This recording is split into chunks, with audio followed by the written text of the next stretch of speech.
Pemirsa, aktor sekaligus narapidana kasus narkoba Amar Zoni dipindah ke lapas Nusa Kambangan setelah diketahui mengedarkan narkoba di lapas saat menjalani hukuman.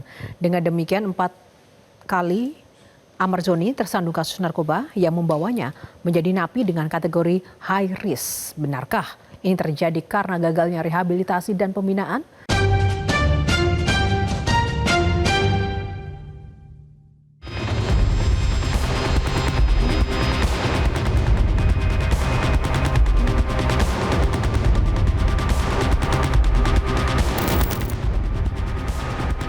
Inilah momen ketika aktor sekaligus narapidana kasus narkoba Amar Zoni bersama narapidana lainnya digiring ke sebuah mobil untuk dipindahkan ke lapas Nusa Kambangan di Cilacap, Jawa Tengah.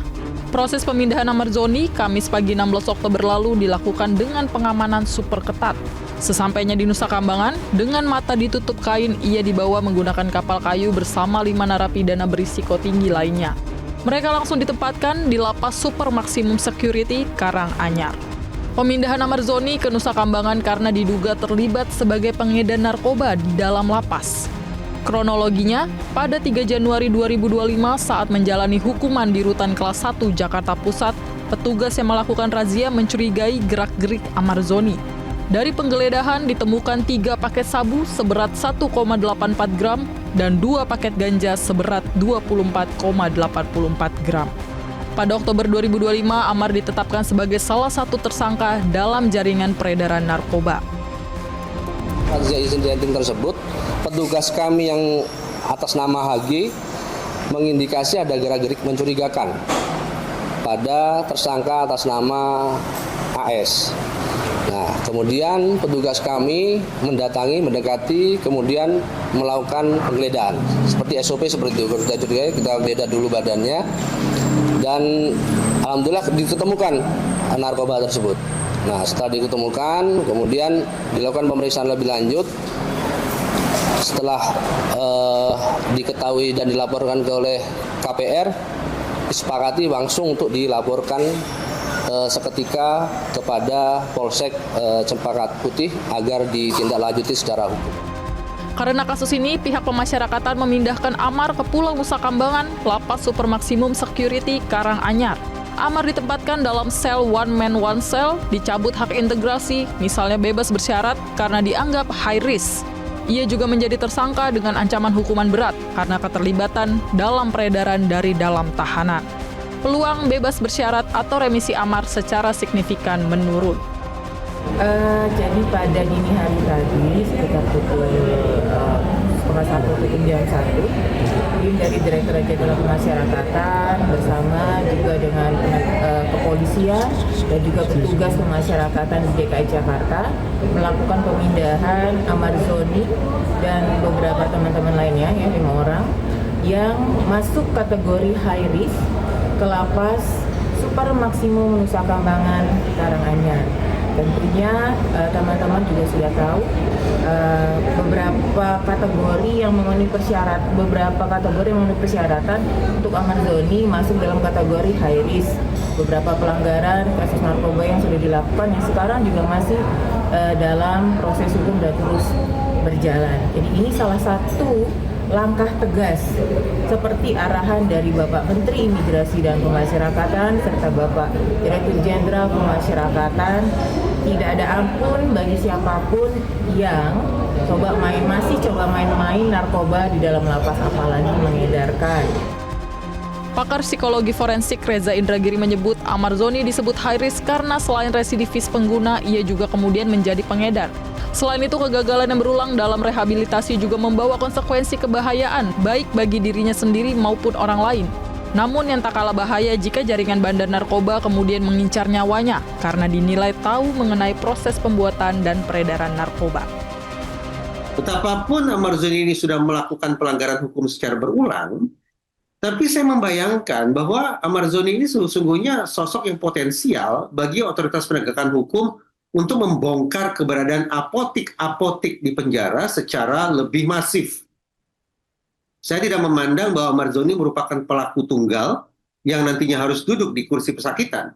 Tapi saya membayangkan kasus dia yang keempat kali ini merupakan contoh mungkin dari sekian banyak peristiwa serupa tentang bagaimana seseorang melakukan perdagangan narkoba di dalam penjara dengan memanfaatkan pengorganisasian secara sistemik sekian banyak oknum penegakan hukum lintas lembaga.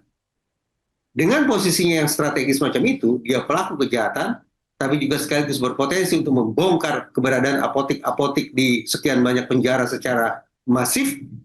Dia berada pada posisi rentan untuk disakiti, rentan untuk diintimidasi, rentan untuk dijahati, dan bahkan mungkin mendapatkan perlakuan yang buruk sampai dia, mudah-mudahan tidak, tapi saya khawatir sampai kehilangan nyawa, demi mengamankan keberadaan apotik-apotik lainnya, demi melindungi perdagangan-perdagangan narkoba di penjara lainnya. Itu pula penjelasan mengapa sepatutnya kepada Amarzoni ditetapkan status sebagai napi beresiko tinggi. Memang, Amarzoni tercatat 4 kali terlibat dalam kasus narkoba.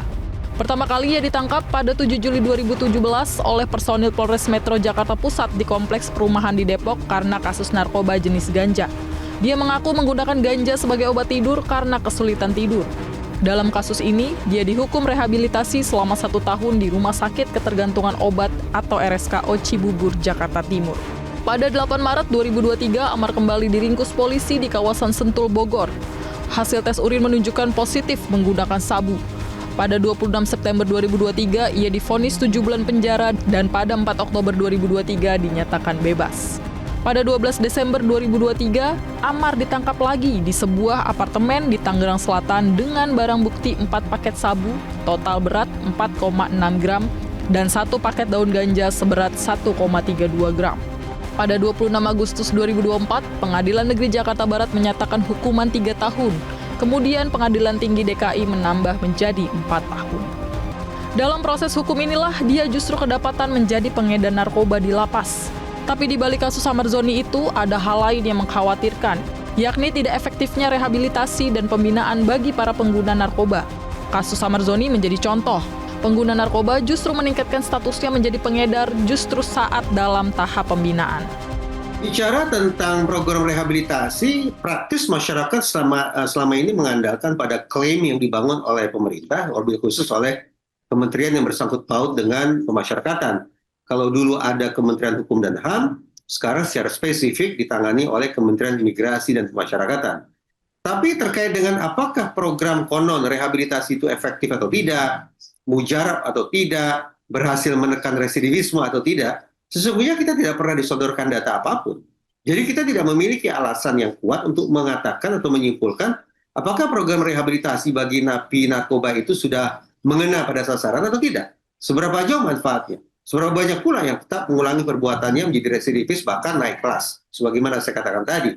Nah, terlepas bahwa kita tidak pernah disajikan data atau informasi tentang level kemujaraban program rehabilitasi itu, tapi perbincangan kita saat ini tentang seorang Amarzoni yang 4 kali bolak-balik terbelit dalam masalah narkoba yang sama, ini barangkali merupakan satu contoh dari sekian banyak contoh lainnya tentang bagaimana efektivitas program rehabilitasi itu patut untuk kita pertanyakan.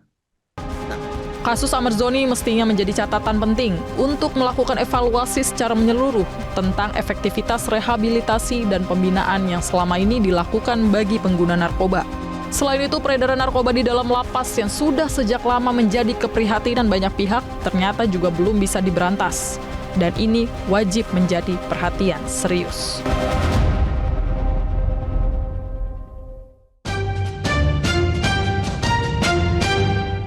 Jelajahi cara baru mendapatkan informasi. Download Metro TV Extend sekarang.